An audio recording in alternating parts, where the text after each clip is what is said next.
Halo teman-teman Fitri, berjumpa kembali bersama Miss Lee dalam pembelajaran matematika.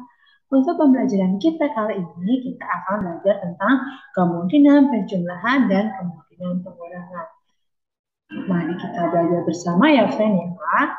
Yang pertama, kita akan belajar tentang kemungkinan penjumlahan. Misalkan, di sini untuk menentukan dua bilangan cacat yang hasil penjumlahnya sudah diketahui. Misalkan di sini ada A plus B sama dengan C, di mana C di sini merupakan hasil penjumlahan yang sudah diketahui. Jadi, kita nanti akan menentukan bilangan A atau bilangan B. Cara menentukan A dan B, misalkan di sini A plus B sama dengan C, di mana C merupakan hasil penjumlahan yang sudah diketahui.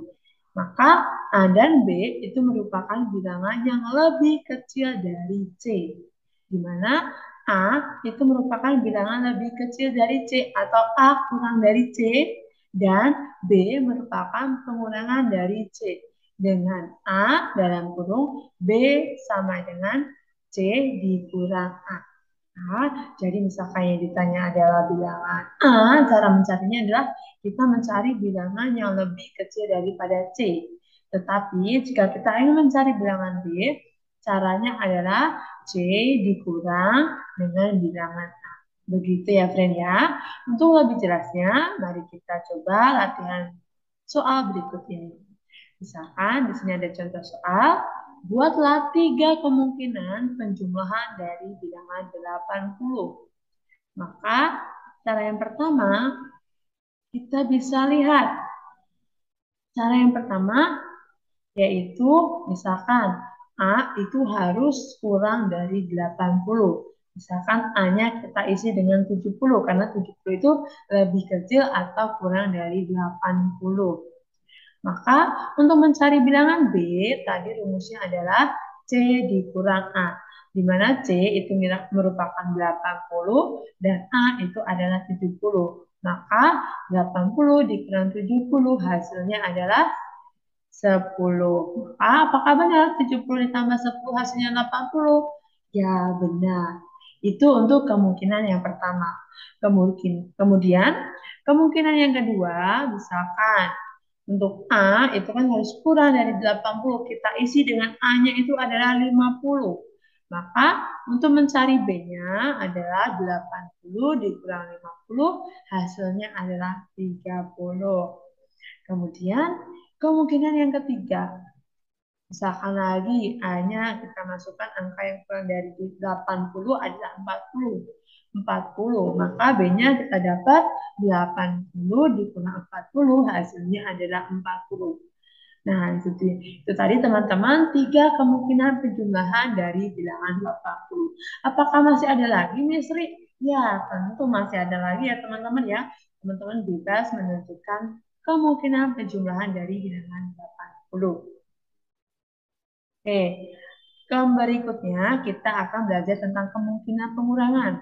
Caranya hampir sama dengan penjumlahan ya. Dengan misalnya ada notasi A dikurang dengan B, maka hasilnya C. Di mana C itu merupakan hasil pengurangan yang sudah diketahui, kemudian B itu merupakan atau cara mencarinya adalah A dikurang C, dan untuk mencari A itu merupakan bilangan yang lebih besar dari C. Ingat, tadi kalau penjumlahan A-nya itu harus lebih kecil daripada C. Tetapi untuk pengurangan A itu harus lebih besar dari C. Kemudian untuk mencari B, B itu dalam pengurangan itu cara mencarinya adalah A dikurang C. Atau angka yang besar dikurang dengan angka yang kecil. Contohnya, masih dengan contoh yang sama, tetapi di sini berbeda. Buatlah 2 kemungkinan. Kalau tadi penjumlahan, sekarang ada pengurangan dengan selisih 80. Jadi misalkan kita mencari berapa dikurang berapa, yang hasilnya adalah 80. Coba kita cari ya, friend ya. Misalkan tadi ketentuan yang A itu harus lebih besar dari 80. Misalkan A-nya itu kita isi dengan bilangan 90. Maka untuk mencari bilangan B itu rumusnya adalah A dikurang C. Di mana A itu adalah 90 dikurang 80 hasilnya adalah 10. Maka B kita isi dengan bilangan 10. Apakah benar 90 dikurang 10 adalah 80? Ya, betul. 90 dikurang 10 adalah 80. Nah, yang kemungkinan berikutnya. Misalkan tadi dengan ketentuan A itu harus lebih besar dari 80. Maka misalkan A-nya kita ganti dengan 100. Maka untuk mencari B-nya adalah 100 dikurang dengan 80. Maka kita dapat hasilnya adalah 20. Itu tadi teman-teman materi kita mengenai kemungkinan penjumlahan dan juga pengurangan. Apabila teman-teman ada yang kurang paham atau bingung, boleh ditanyakan waktu pembelajaran berlangsung. Sekian pembelajaran dari Yusri. Semoga teman-teman dapat memahami materi yang disampaikan ya. Sekian dan terima kasih. Bye-bye. Sampai jumpa di next video.